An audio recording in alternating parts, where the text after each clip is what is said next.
A brief note before this episode of Judaism Unbound. As we release the episode this Friday, it's the end of a week in which our hearts have been broken, in which so many hearts have been broken over the murder by police of George Floyd, and just one of many such incidents that have happened over the last years, and over the last 400 years in America. It's something that perhaps this week has broken something open in our world where perhaps justice can rise up finally, and perhaps not, in which case we're going to have to keep fighting. We hope to do an episode of Judaism Unbound on short notice that would address the particular experiences that we're facing right now around race, around Judaism and race, around the experiences of Jews of color. But for various reasons, largely because some of the people that we would most want to talk to are out on the barricades or are just physically or mentally exhausted, we haven't been able to put together that show for this week. And so we've decided to run the show that we had planned to run this Friday, which is a wonderful and important episode of Judaism Unbound. But we thought that we would start by just saying that Black Lives Matter. We believe that Judaism should always be on the side of those who are the victims of oppression in society, and all the more so when that includes our siblings, our very own Jews of color. And so we are with you in solidarity. There is no us without you, and we are going to address this very soon on Judaism Unbound. But we want to offer this episode, this regular episode of Judaism Unbound, which perhaps will provide you some solace, something to think about, some other perspectives, as Judaism Unbound is always trying to do in a time that's been a particularly difficult and terrible week, as there have been many difficult and terrible weeks over the last years here in America and around the world. I would note two things. One is that in the most recent episode of the Oral Talmud, which is another show that we're producing on the Jewish Live platform, you can find it at www.jewishlive.org/Oral Talmud. B'nai Lappi and I studied a text about the Jewish obligation to protest, a text that says that those who can protest and who don't take upon themselves the burden of the sin of the thing that they should have been protesting against. And you'll hear in that conversation that protest can mean a variety of things, but to stand silent is not an option. And so we really hope that you'll take a look at that episode. And we also wanted to start this episode with a prayer that was written by our friend April Baskin, a previous guest on Judaism Unbound, someone who we deeply admire and whose voice is really what we need right now. Just a few more words about April to remind you. She was formerly the vice president of Audacious Hospitality at the Union for Reform Judaism, and now she is the principal life coach and consultant at Joyous Justice Consulting, and also the racial justice director of the Jewish Social Justice Roundtable. And here is April Baskin in her own voice with a protest prayer. A protest prayer. Beloved siblings striving for justice, Shema, listen closely at all times. My prayer for you is that you remember protest is a sacred act. Just as the mourner's Kaddish helps souls ascend to God, may our cries soothe those whose lives were prematurely extinguished and rattle the bones and stones of leaders and institutions, leaving no question about the fact that things are never going back, only forward. For more of us are clear that we have nothing to lose but our chains. We affirm we are a multiracial people. We will stand strong, humble, and proud as we follow and work in partnership with Black leaders, taking steady strides in the direction of collective liberation. Support for this episode of Judaism Unbound comes from the Oshman Family JCC in Palo Alto, California, whose vision is to be the architects of the Jewish future. The Oshman Family JCC is an incubator for new expressions of Jewish identity. It creates innovative Jewish learning, celebrations, and arts programs that inspire personal connections to people and ideas from across the Jewish world. Learn more at www.paloaltojcc.org. This is Judaism Unbound, episode 225, Jewish Psychedelics. Welcome back, everyone. I'm Dan Liebenson. And I'm Lex Rofberg. And we are here just after the holiday of Shavuot, which marks on the Jewish calendar the idea or the time when the Israelites gathered around Mount Sinai and Moses went up there and something happened over the course of 40 days. And Moses then came down with something that he said, now we got to do this stuff. And on Shavuot, we kind of reenact that Sinai moment in a certain way, in all kinds of ways. And these days, we're pushing the idea that, and we just had this amazing 24-hour study session on the internet, as did a number of other organizations. And so we think there's this idea that Sinai is kind of happening again in our time. And there's a new way in which Sinai might be happening again in our time. It might be that now that Shavuot has passed, that holiday that marks when Moses went up to the mountain, this would be the time to sort of be curious about what actually happened there. And our guest today, Zach Kamenetz, hopefully can give us a little bit of a sense of perhaps what some of that might have been like. He is an Orthodox rabbi who participated in a study conducted by the Psychiatry and Behavioral Sciences Department at Johns Hopkins University, exploring the nature of consciousness and mystical experience. And in that study, clergy members from different religions were given high doses of the psychedelic substance that is found in magic mushrooms, and their responses were studied. Zach's going to tell us about that study and its findings and his experiences and his work after the study. On the other side of the study, Zach has founded an organization called the Jewish Entheogenic Society, and he's seeking to build Shefa, which is preparing for the time when these substances will be legalized, and after that it would provide a Jewish set and setting for individuals to have these experiences with trained guides and to integrate these experiences within the context of Jewish communal life and practice. If that wasn't enough, Zach is also the founder of the Shefa Podcast Network, which focuses on podcasts by embodied and inspiring teachers of Kabbalistic and Hasidic works and practices. And he's the co-director of Beloved Berkeley, a home-based experience in Jewish living out of his house that weaves together study, singing, spiritual practices, and delicious meals and fellowship. And he also has a full-time day job as the director of Jewish Living and Learning at the JCC of San Francisco. I have no idea how he does all these things, but we're excited to speak mostly about his experiences in the Johns Hopkins study and his work after that. If you're interested in Zach's personal story and how he came to be a rabbi and how he came to do some of these other things that he's done, we would urge you to listen to another show on the Judaism Unbound Jewish Live family, the Idra Hour with Joe Schwartz, where a few weeks ago, Zach was the guest on that show, and they talked about some of that, and you can find that at www.jewishlive.org/on-demand. So this promises to be a very exciting conversation. It was a long time in coming, so Zach Kamenetz, welcome to Judaism Unbound. We are really thrilled to have this conversation with you. I'm excited to be with you today. So if you could just start a little bit by telling us, I guess, how you found out about this Johns Hopkins study, how they found you, who were you before this study happened, and tell us a little bit about what the study was all about. I have been a rabbi since 2012. I've been working in the organized Jewish community in America right after that, and working with BBYO International, and then working with the JCC of San Francisco. I would say that I was, kind of a regular Jewish, progressive, Orthodox person who loved texts and loved community. And it was at some point in that time that we had a very hard time, my wife and I, with infertility, and the meaning, the color, all of the magic of Jewish life and community kind of just drained out.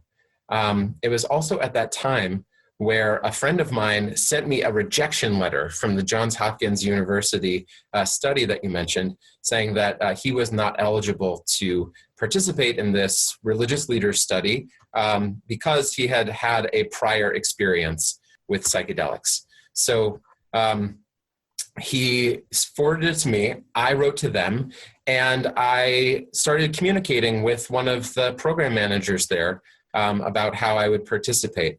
It was a very intense process. There were a number of screenings. They flew me out there to Baltimore. I had a medical screening. I spoke with a number of the guides, the lead researcher, his name's Roland Griffiths. And it was determined that I was right for the study, not only my life circumstance, but the fact that I had never experienced psychedelics before. And then they tossed a coin. They saw that I would be in one aspect of the study and not the other, the delayed group.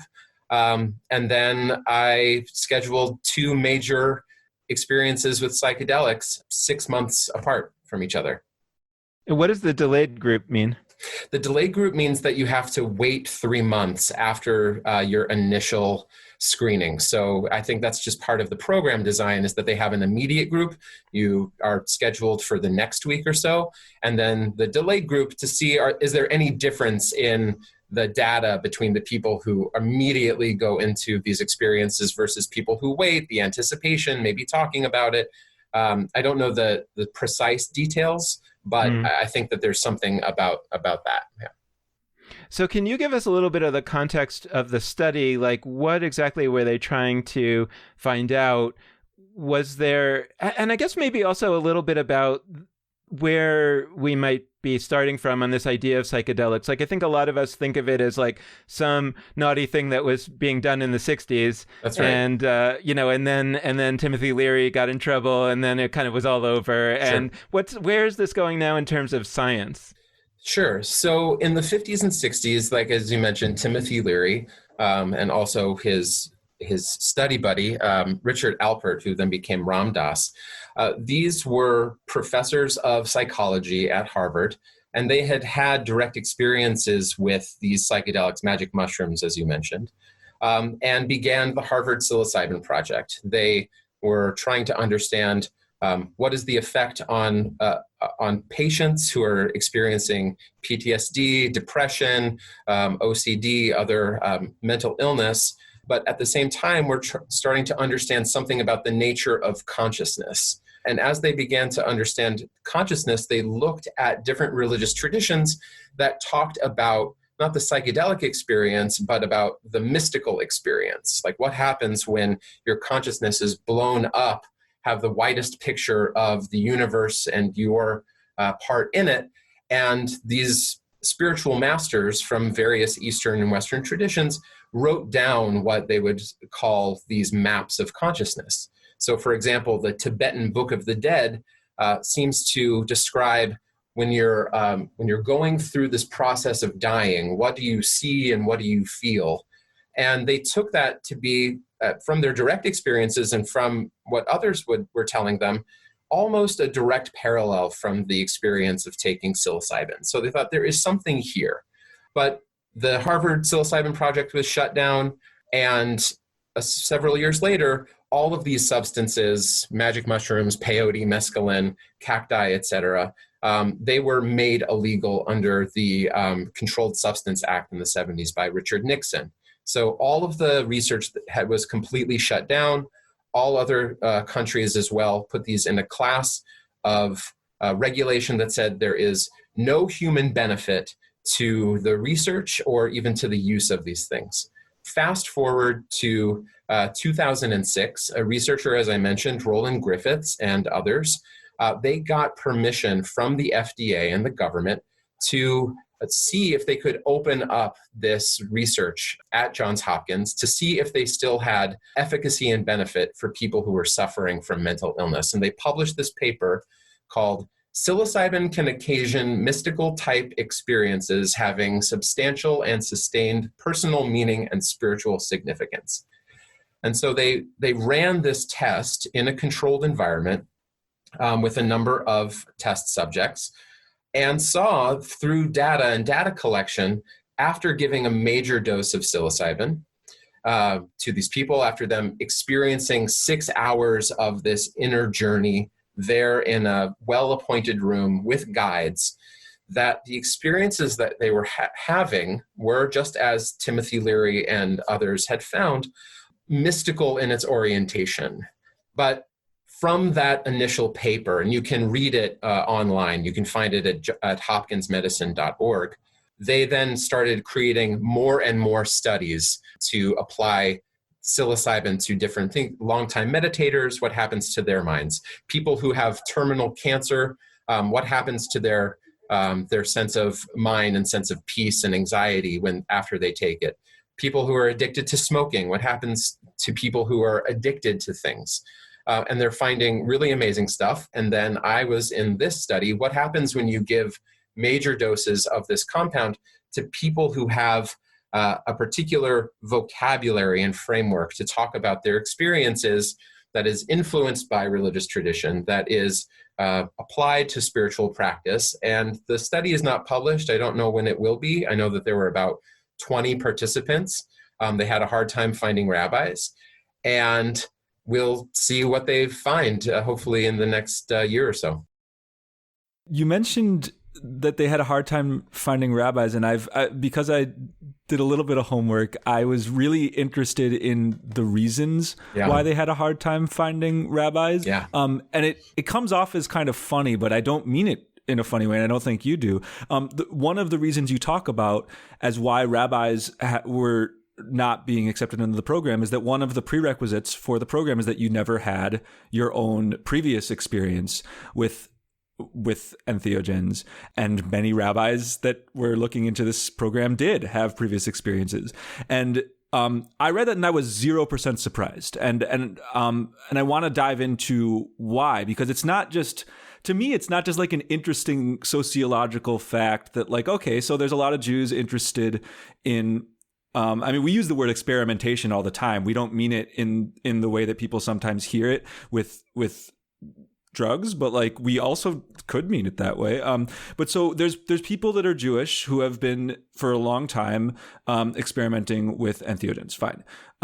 But I think when people hear that, there's this presumption that like, okay, they're Jews and maybe they're experimenting with these substances, but like, is that in and of itself like a Jewish practice or an extension of Judaism? I think people sort of like they don't see those as necessarily intertwined. And I'd love to hear for you the ways in which they might intertwine. Like what does it mean to have like a Jewish practice, a Jewish entheogenic practice that is different from another kind of entheogenic practice?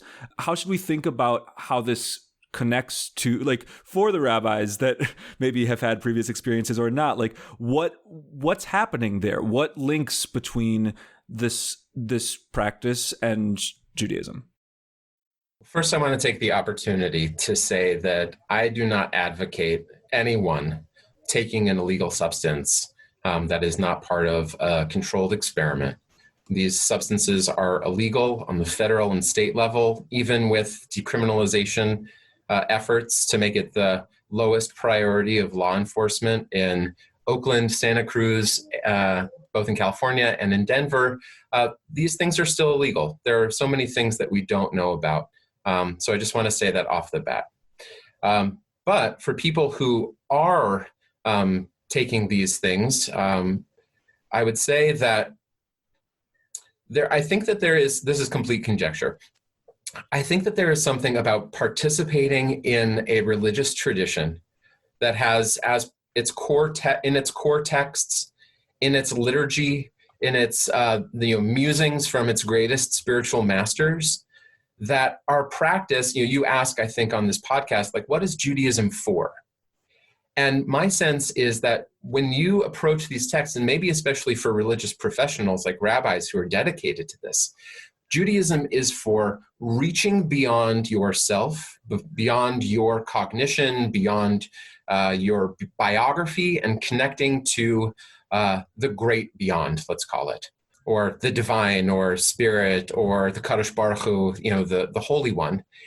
And I don't know if that experience is readily available for most practitioners. I don't think, if you daven 3 times a day, you say brachot all day, you give tzedakah, you put on tefillin, you teach your children Torah, will you inevitably have a mystical experience where you feel completely connected to the divine? No, I would say not.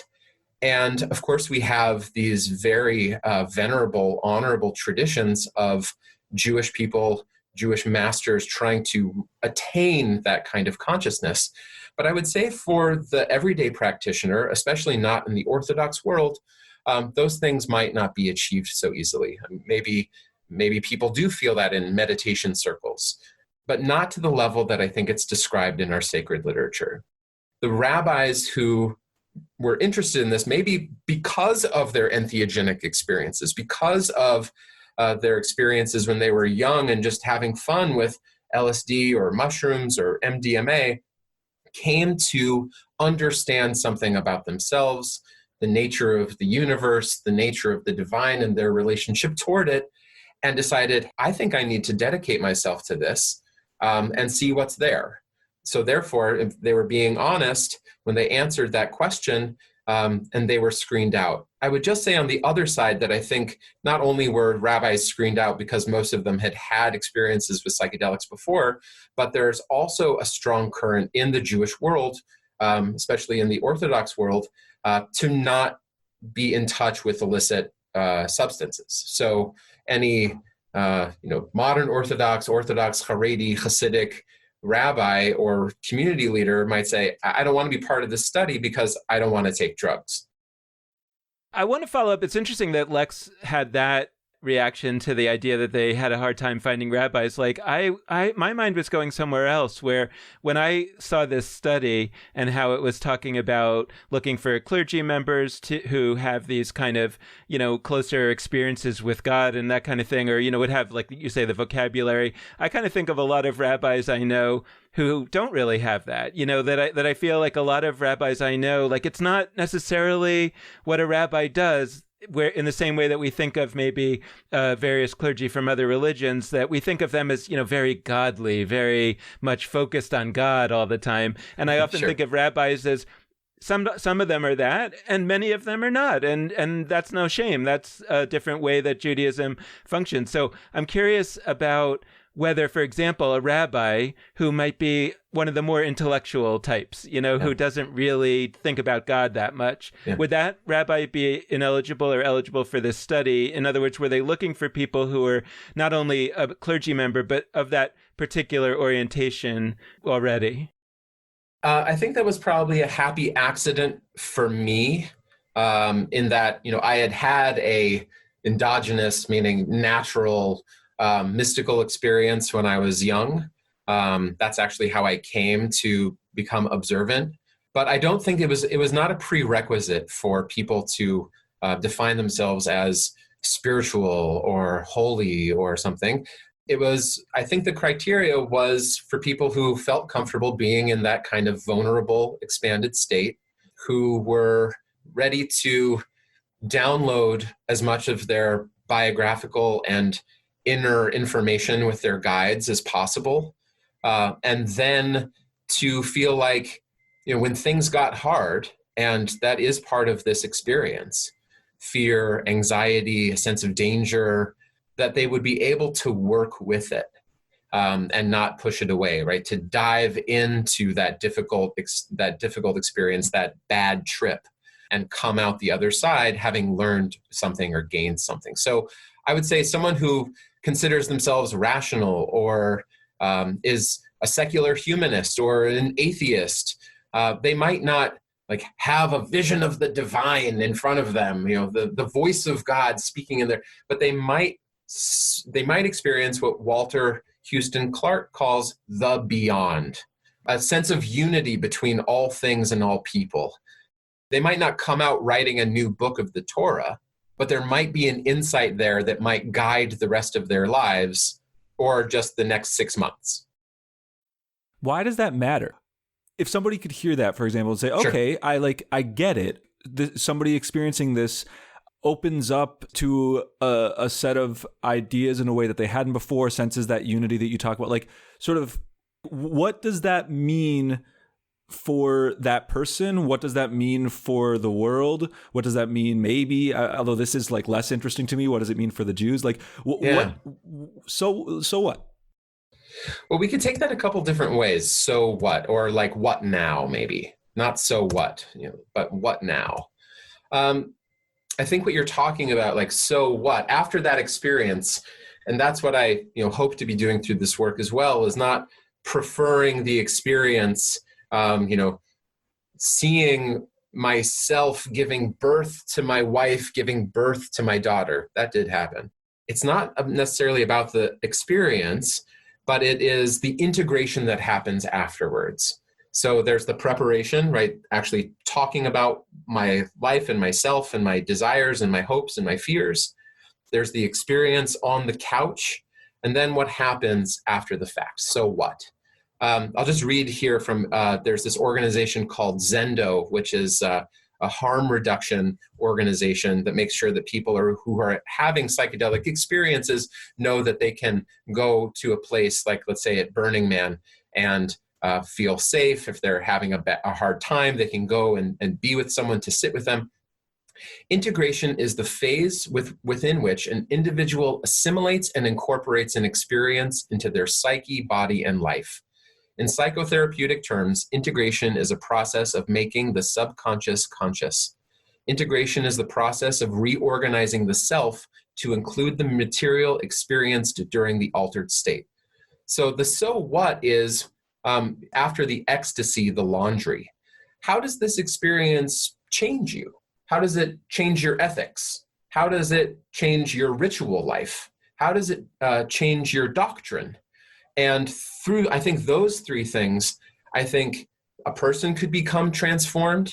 People, a community could become transformed from that integration of these deeply felt experiences, right? These indubitable senses, not just like a good idea or a value or a sense, not something that you read in a book and say, that sounds good, but something that I cannot escape because it happened within this organism. I think that's a different way of thinking about what next, not after a great song session, not after a wonderful davening, but in some way I feel like I have been transformed and have to do something about it. I think that's a different way of thinking about Jewish spirituality and religion that we don't really talk about, because the experiences don't have necessarily, might not have that kind of effect on the participant. They might in a way, in meaningful but small ways that don't necessarily last. This, I think the promise is that not only, according to the Hopkins study, I think 80% of people rated their experience on psilocybin as one of the top 5 most meaningful experiences of their life and their entire life, and 50% called it the number 1 experience of their entire life.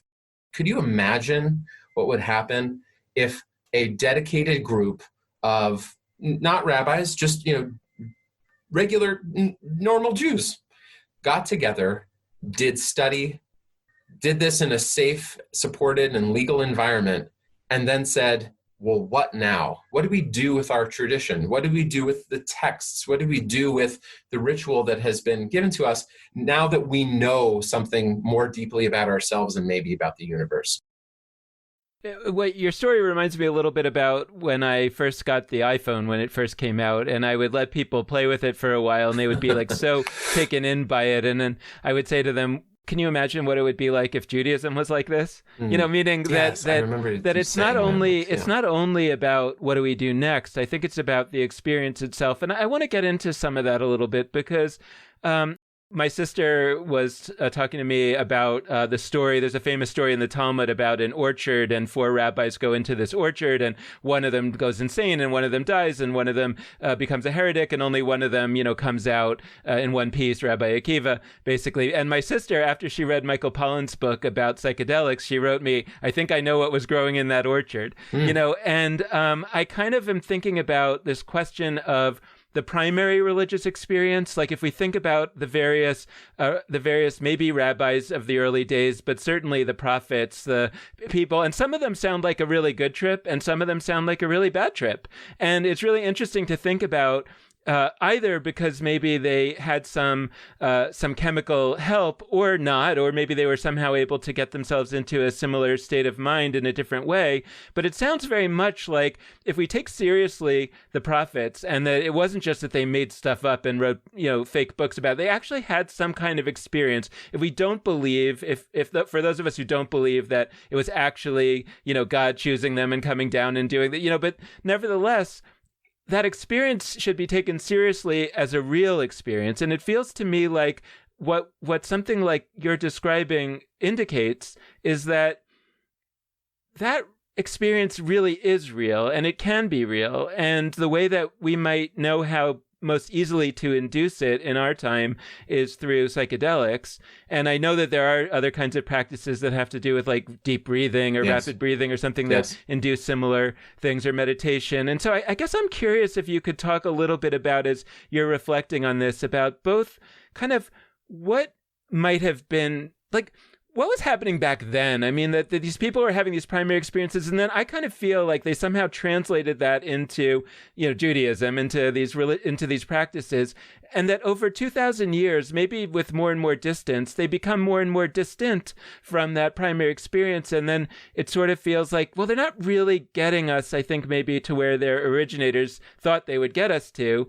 And what do we do? One option is to say, hey, and I guess that's my question about what do we do now in a world in which we can all have the primary experience. Granted, wait till it's legal, but should we be aspiring to all have that primary experience because that's really what it's all about? Or is there some sense, and like this is what I was trying to always say with the iPhone, it's like, if Judaism isn't being experienced like this, but I can have this kind of experience, and then I kind of say, oh, I wish that Judaism was like this, maybe there's some way that we can do some repair work on Judaism so that it would feel like that without the drugs. Yeah. Wow. Well, I think you and Michael Pollan, it's good to have like interested skeptics to say like, what's actually happening? Okay, the people who are enthusiastic, they look over some of the risks, or they look over, some of the other methods, and I think they call them like psychedelic messiahs.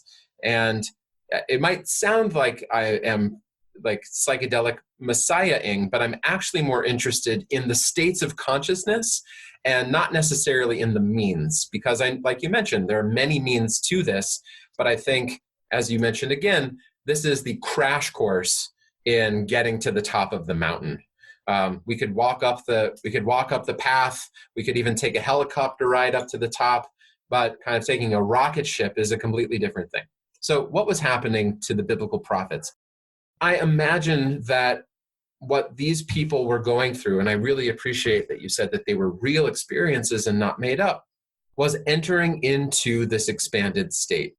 We don't have a record of people smoking or anything, but merely that they happened. We don't have the circumstances with which they happened, or the training that they went through. And we have some training in the Hebrew Bible, at least with some prophets.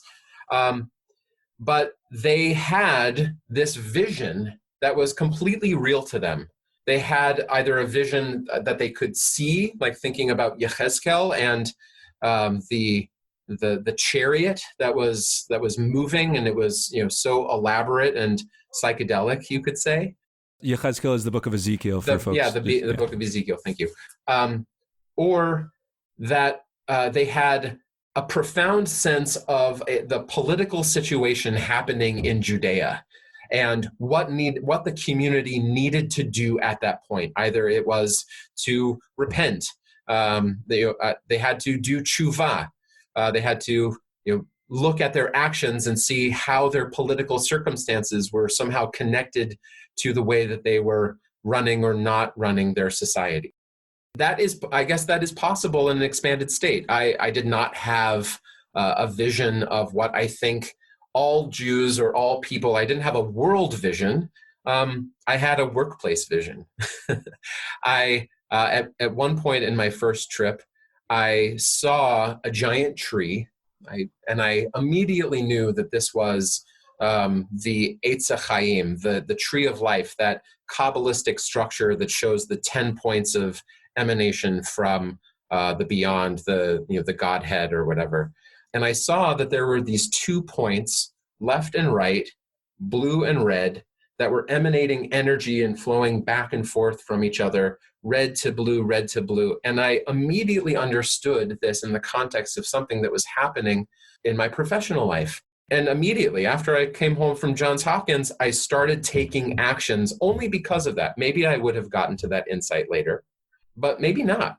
And so in a small way, then, that's a reflection of seeing something, feeling something, intuiting something, and then doing something about it.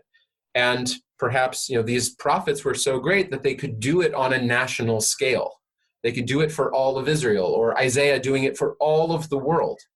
And perhaps they just have maybe those people have more of a role in organized or disorganized Jewish life. I don't think we talk as often as we should about these mystics among us. I think that we still experience the mystics among us in the liberal world necessarily might have some bashfulness, spiritual bashfulness, as Heschel calls it, about talking about, I had a vision, I had this deeply important dream.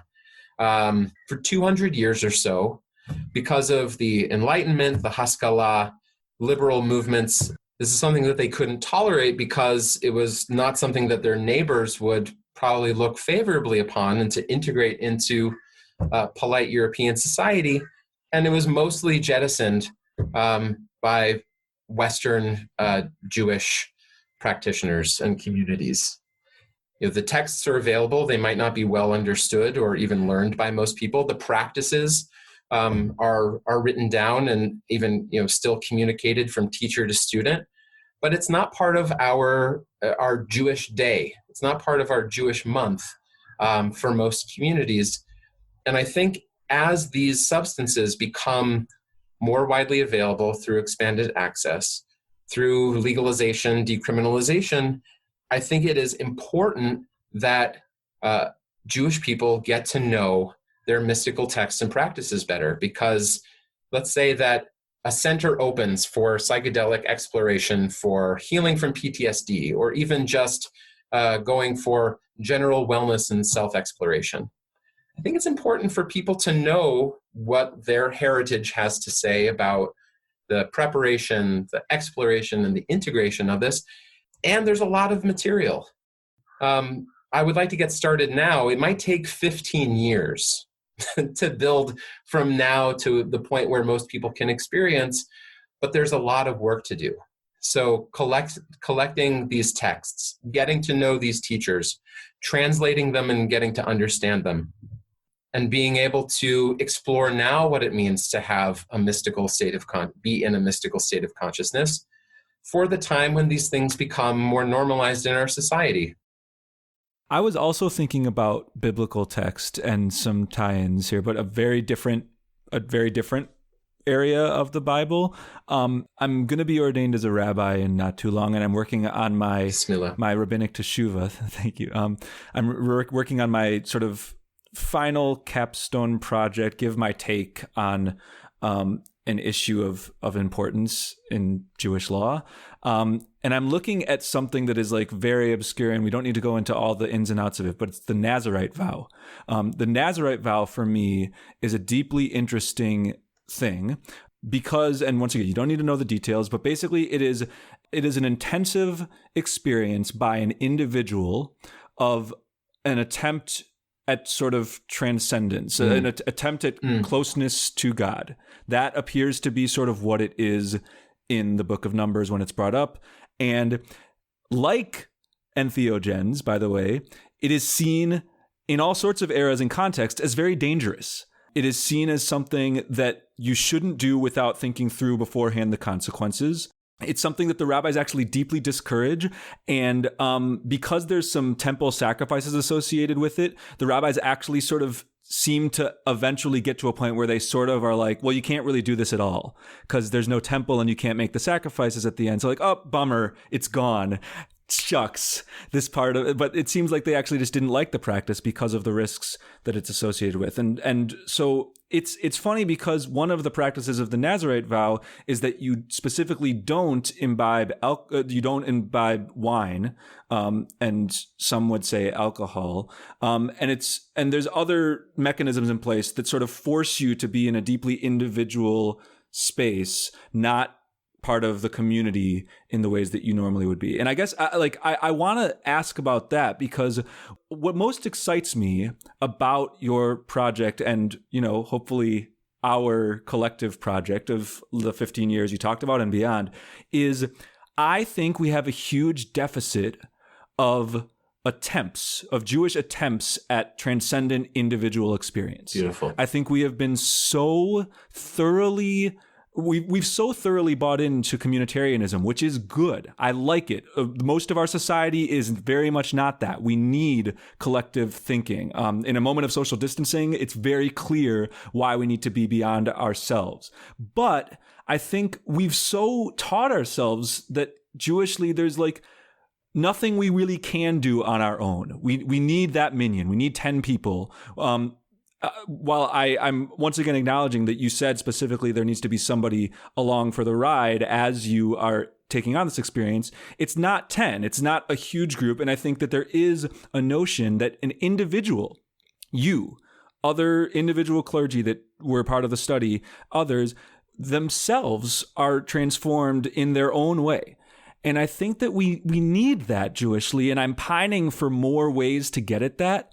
And it's often hard for me to say it. It's a different kind of bashfulness than what you said before. It's like, I feel like any time I talk about we need an individualized Jewish practice, everybody's ready to jump and say, but community, we need community. And I agree, but I'd love to hear from you. Like, is this part of a bigger conversation that's not actually just about entheogens, but about ways that Jewishly we can sort of seek out individualized experiences of whether it's God or transcendence or the beyond?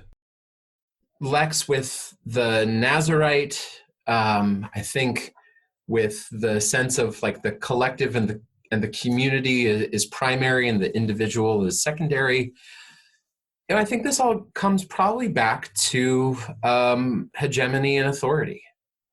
Who is vested with the ability to say what is authoritative and authentic? And I think, the text that you mentioned and several many others, that there's a strong current against people having their own individual experiences other than, the biblical prophets, which are codified and then interpreted and, brought into a collective. If there's a deviation from a norm that, like, let's say, Ezekiel describes something different about what the temple will look like, the third temple will look like, commentators will then have to show how it actually is in line with a former tradition.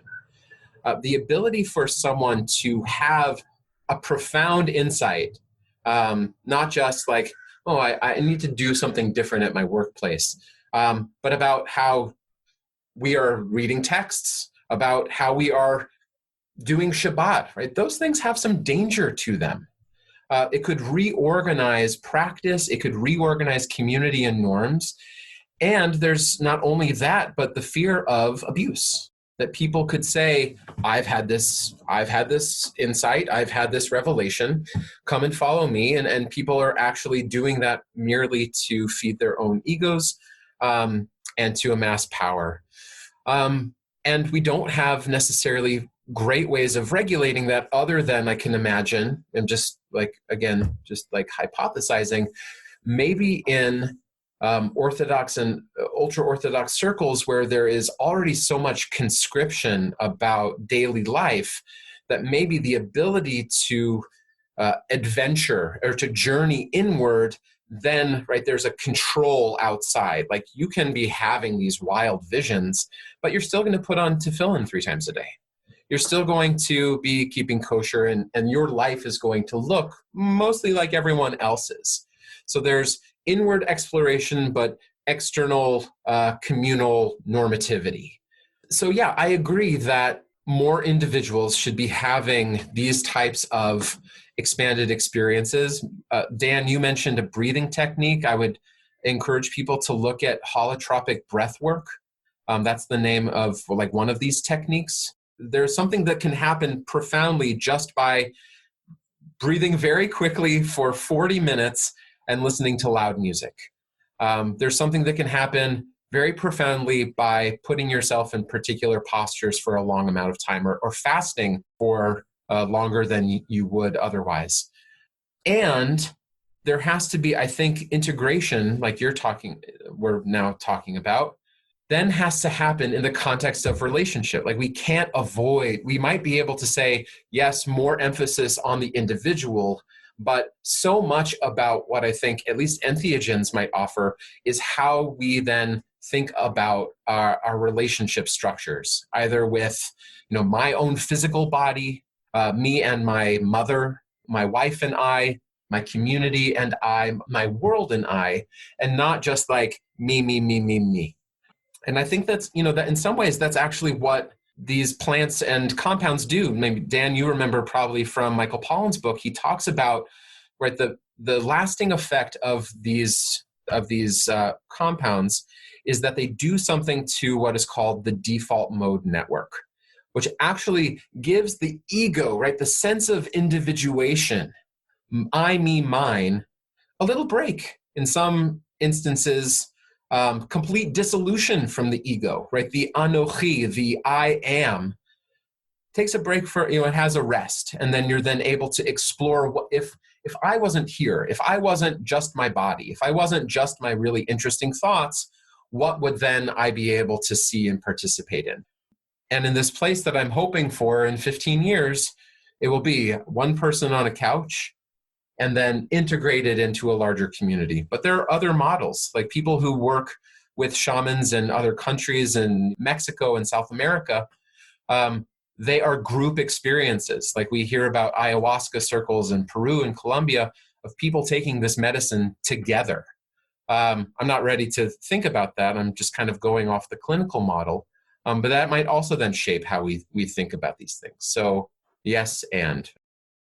So I actually want to go back to what you were talking about earlier, and I'm curious about this as a vision or as an idea and just as something to bounce off of. Like, I think what I'm trying to get at is that when somebody, especially with a kind of more intellectual bent like me, who hasn't had a lot of these kind of experiences, not only with psychedelics, but like I haven't even been to Burning Man, I have, right? Like I haven't done these kind of things. And when I encounter somebody who comes from that more mystical, spiritual world, I actually have a lot of respect for it. I actually feel like there's something real there, but I have a hard time accessing it because it's kind of very beyond my experience and my orientation. I have a sense that if I did what you did, if I had this one experience in a controlled environment, et cetera, then I would have kind of a point of reference. So then when somebody who maybe has had that experience with psychedelics, or maybe not, maybe they're just a more mystical kind of person,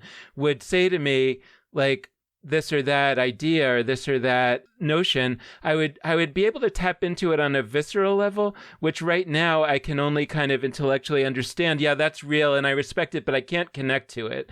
And so I'm wondering if a better world would be one in which part of your life would be that you've done this a few times or once, and that then the kind of shaman type of person, the person who really has more of the expertise about how do we make sense of this, can then be helping you process an experience that you've actually had, rather than what I kind of experience religion as being, which is some version of somebody who hasn't even really had the primary experience, but maybe they've had a secondary experience, trying to in some way lead these people who haven't even had the secondary experience, maybe they have a tertiary experience, to try to somehow do something spiritually elevating. And I think it tends to not work, to the frustration of everyone. And I just sort of wonder what you think about that. I mean, I know that that's not your short-term aspiration, but I wonder, like, would that be a better world, or is it not so much a better world? Because, as I also totally acknowledge, these things are dangerous in many levels, and maybe it's not meant to be fully democratized. Maybe that's where Timothy Leary got in trouble. Certainly that's where he got in trouble with the government, but maybe it wasn't a good idea. I guess I'm just curious how you're putting all that together from this vantage point. Well, I definitely, I can't say enough or as often as I should that the things that I'm talking about, even in legal environments, these things are not for everyone. There are so many reasons why people get screened out, not just because they did it before, but a past family history with mental health, their own mental health. There are risks that are involved. And so that's why I think it's about all of the modalities, but this one just being the most reliable and repeatable one. Dan, what you're talking about, again, back to Pollan's book, is, he was able to kind of synthesize all of his experience into like something very, like, I think, meaningful and concise, is that he was able to take a break from his own subjectivity and the objectivity of everything else, right? Not just me as a subject, then that I objectify things.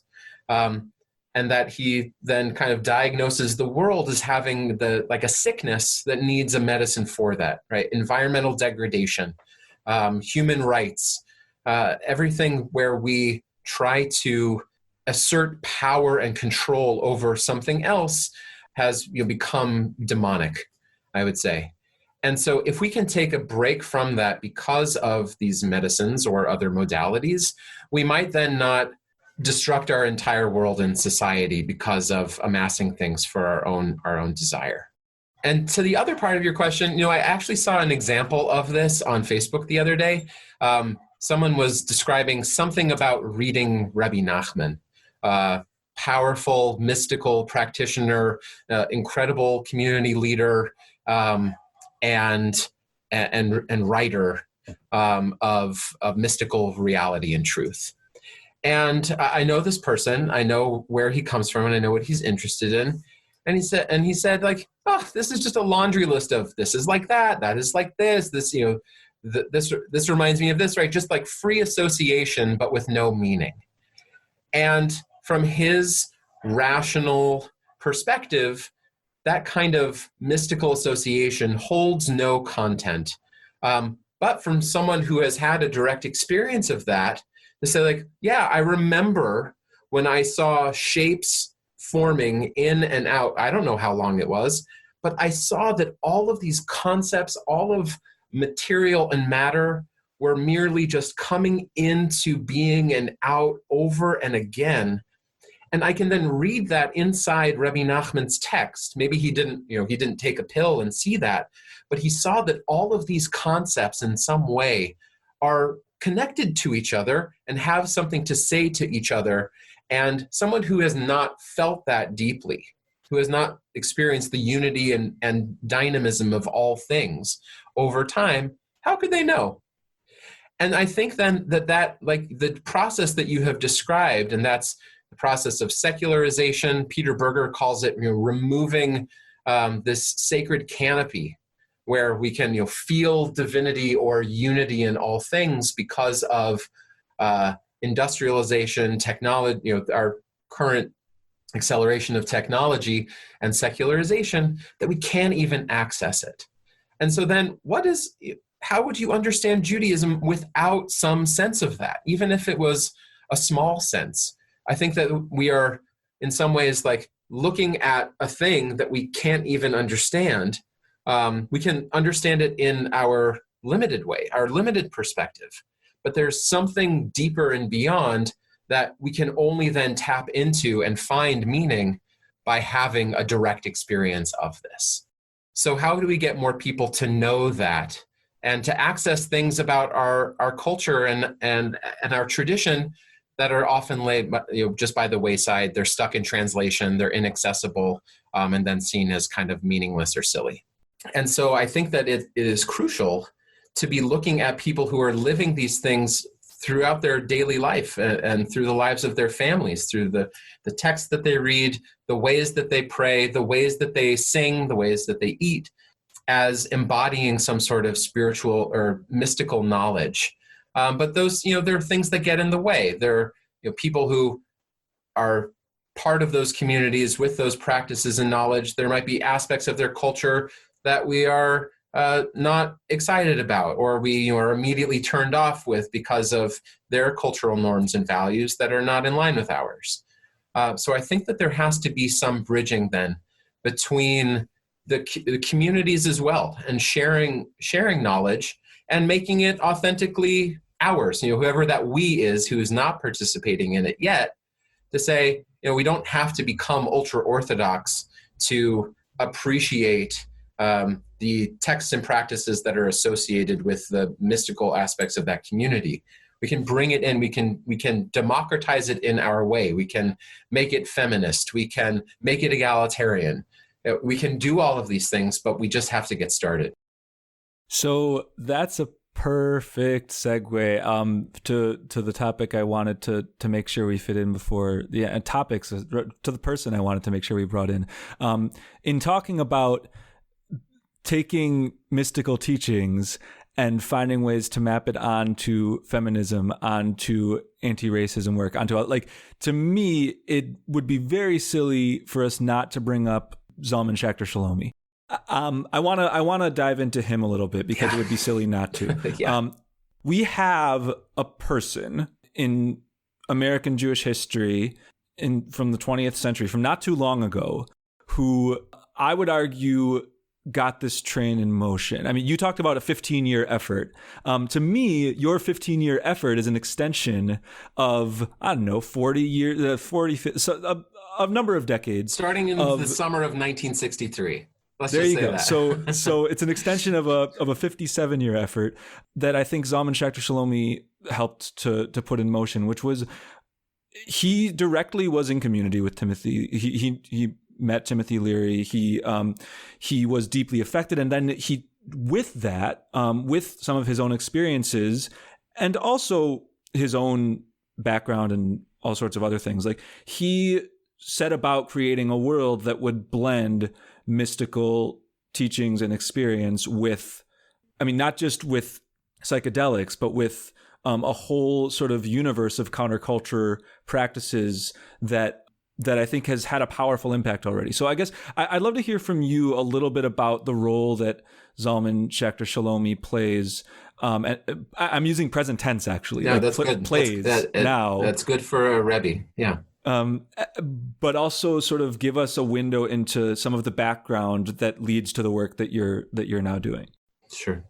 Well, there are plenty of other people who know Reb Zalman's entire corpus and have sat with him and lived with him and studied with him. So in some ways, my experience is secondary. It's like I'd like to say that I sent him a Skype invite that he never accepted.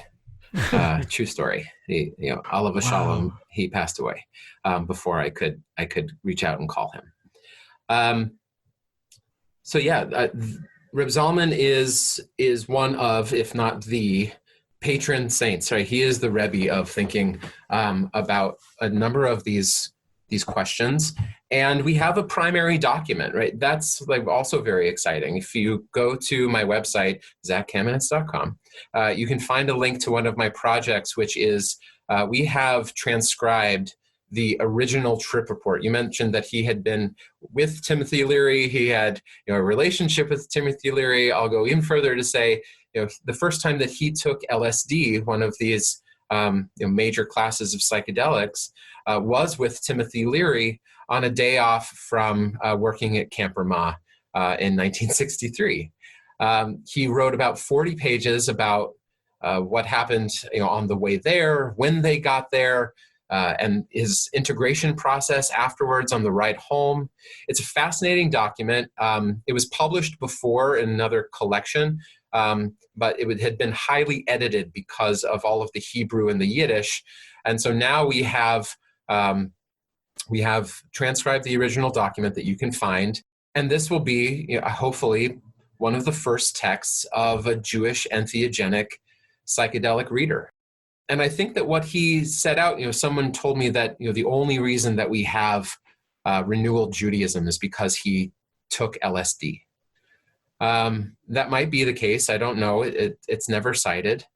But I think what Reb Zalman showed, and through his experiences, is that not only can we have these direct experiences with what I continue to call the beyond, but that it would lead to greater commitment to the Jewish project. It wouldn't merely be tuning in, turning on, tuning in, and dropping out, right? Going and living somewhere on a funny commune, but becoming more deeply integrated into the stuff of Jewish life, into Jewish ritual, and at the same time to be open to syncretism, right? This idea that not only was it maybe 100% commitment to Judaism, but that, I'm hanging out with the Buddha, I'm hanging out with Lord Shiva, I'm hanging out with these other philosophical truths from other from other religions, but they're all sitting together, and I'm living inside them, right? This idea of perennialism, that there are these mystical truths that exist at the top of the mountain. And once you get to the top, you've been taking these winding roads up the hill, up the mountain of consciousness. They seem to be different. They seem to have different degrees of difficulty and different aspects. But once you reach the peak, this peak experiences, you all reach the top at the, and there's more similarity than there is difference. I think there's also something uncomfortable about that. So these two things, right, full commitment, syncretism, and to blend them with our current sensibilities is a really rich tapestry that, even 57 years later, we're really just trying to get better at and know more about. And it seems like an amazing movie, Rev Zalman's Day Off. I'd like to see that. And show note for next week, we're going to be interviewing the director of Camp Ramah about their employment practices to see about how they're... I would like to read the article by the director of Camp Ramah, like the other side of the story, like what my staff took a day off and, went to have LSD with Timothy Leary, and how did they feel about that? Well, he already, he was already, and I've done interviews with as many people as I could that were there with him at Ramah, some of his family members, some of his biographers and archivists. He already was pushing the boundaries at camp. And so this was just another step in that boundary crossing that made him, in a lot of ways, beloved. It was not only that he was, trying to get everyone to freak out on making their own tallis, but he had a huge heart and really shared that with people more than anything. Thank you so much, Zach Kamenetz, for joining us. This has been a fantastic conversation. There's so much for us to continue meditating on, experiencing, and it's just really fun to be thought partners with you. Thank you both. This is exciting, and to be able to share these ideas with you, my projects, they're all on my website. I'm hoping to be the world's first rabbinic psychedelic assisted therapist, and always just wanting to educate and advocate our community and more communities about what this work really means. It's already happening, and I'm hoping to continue it. Absolutely. Thank you so much. And we're going to close out our episode. Thanks to all of you out there listening or watching, if you're watching via Facebook Live. And just to close with a few different ways that you can be in touch with us. And I'll start just with ZachKamenetz.com. That's an important one. ZAC and then KAMENETZ.com. No H in Zach. And that is a really amazing resource pathway into learning more and exploring more of what Zach is offering with all these projects. And then there's the different ways you can be in touch with us, Jewish Live and Judaism Unbound. Those are both us.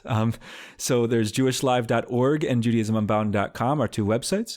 There are our Facebook pages, Jewish Live, all one word, and Judaism Unbound. There's our Twitter handle, which is just at Judaism Unbound. And also you can always email us. We really deeply appreciate hearing from everybody. And you can do that via lex@judaismunbound.com or dan@judaismunbound.com. The last request we like to make is that we really deeply appreciate any amount of financial donation that you can send our way. And you can do that via jewishlive.org/donate or judaismunbound.com/donate. So thank you so much for listening. And with that, this has been Judaism Unbound Live.